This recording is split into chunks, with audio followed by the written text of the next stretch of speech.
Good morning all of you. कैसे हैं आप सभी? आई होप आप सभी बहुत अच्छे होंगे। लास्ट क्लास में हमने चैप्टर 5 एरिथमेटिक प्रोग्रेशन का फर्स्ट क्वेश्चन डिस्कस किया था। अगर आपने फर्स्ट क्वेश्चन को अभी तक सॉल्व नहीं किया है तो आप आई बटन पर क्लिक कर उस क्वेश्चन को सॉल्व करना सीख सकते हैं। आज की क्लास में हम सेकंड क्वेश्चन को सॉल्व करना सीखेंगे। तो आइए स्टार्ट करते हैं हमारा सेकंड क्वेश्चन।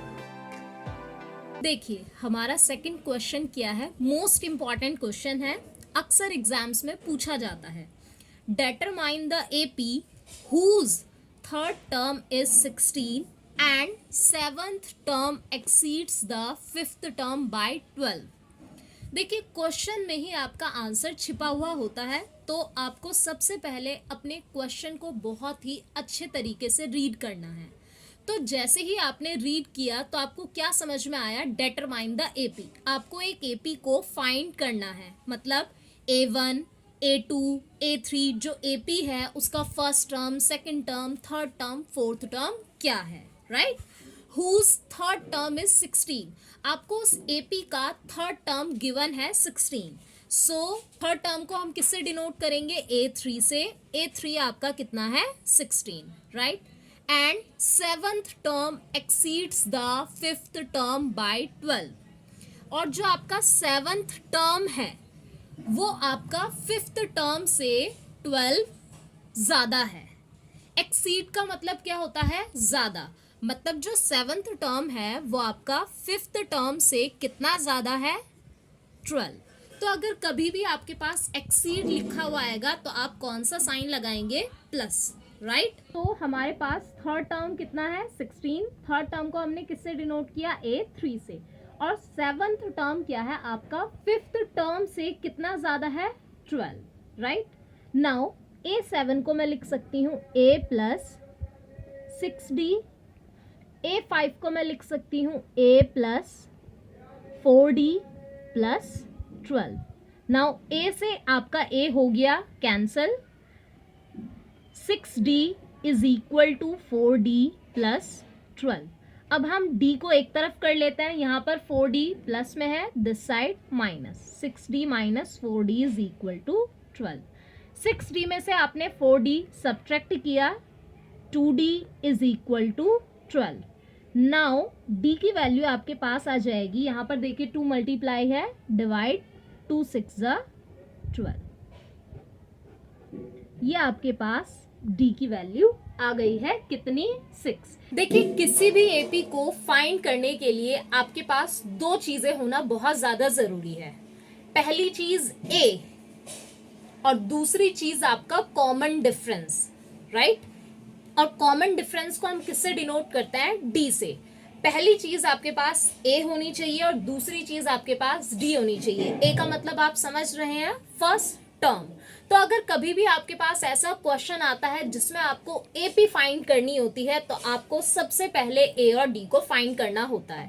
तो ये जो हमारी सेकंड इक्वेशन थी A7 is equal to A5 plus 12, इसे हमने सॉल्व किया और हमारे पास D की वैल्यू कितनी आ गई? 6। नाउ इस D की वैल्यू को अगर मैं A3 इज इक्वल टू 16 में पुटअप कर देती हूँ तो मेरे पास A की वैल्यू इजीली आ जाएगी। देखिए A3 is equal to 16। A3 को मैं लिख सकती हूँ A plus 2D is equal to 16। Now A plus 2 into D की वैल्यू आपके पास कितनी है? 6। A plus 12, 6 2 is 12 is equal to 16. A is equal to 16 minus 12. So आपके पास A की वैल्यू कितनी आ गई? 4.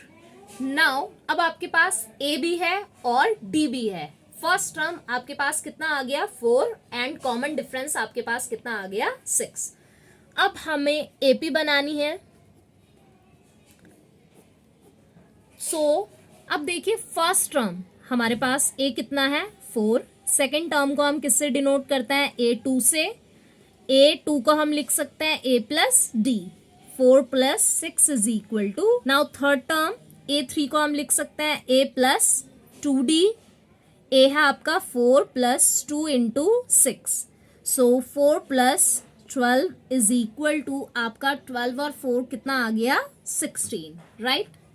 ए 4 निकाल लेते हैं, ए प्लस 3D, ए है आपका 4 प्लस 3 इंटू 6, 4 प्लस 6 3 ज़ा 18, 18 एंड 4 कितना हो गया आपका 22। सो आपके पास एपी कितनी आ गई 4, 10, 16 एंड 22। ज्यादा नहीं, मैक्सिमम आप 4 तक ले लें, राइट। 4 टर्म्स आप निकाल लें, उसके आगे ये आपका कंटिन्यू चलता जाएगा। सब में डिफरेंस आप देख सकते हैं, कितने कितने का डिफरेंस है। यहाँ पर आपका 6 का डिफरेंस है। तो अगर कभी भी इस तरह का क्वेश्चन आएगा जिसमें आपको एपी फाइंड करनी होगी, आपको कुछ टर्म्स दे रखे होंगे, तो आप इस तरीके से सॉल्व करेंगे। अगर आपको ये क्वेश्चन समझ में नहीं आया है, कोई दिक्कत नहीं है, आप एक बार इस क्वेश्चन की दोबारा से आप प्रैक्टिस कीजिएगा, आपको डेफिनेटली समझ में आ जाएगा। और कमेंट कर मुझे जरूर बताइएगा कि आपको वीडियोस कैसी लग रही हैं, क्या ये वीडियोस आपके लिए यूजफुल हैं या नहीं, और कितने आवर्स आप प्रैक्टिस करते हैं मैथ्स की। तो चलिए फिर मिलते हैं नेक्स्ट क्लास में और कुछ इंपॉर्टेंट क्वेश्चंस के साथ। Thank you so much for watching this video.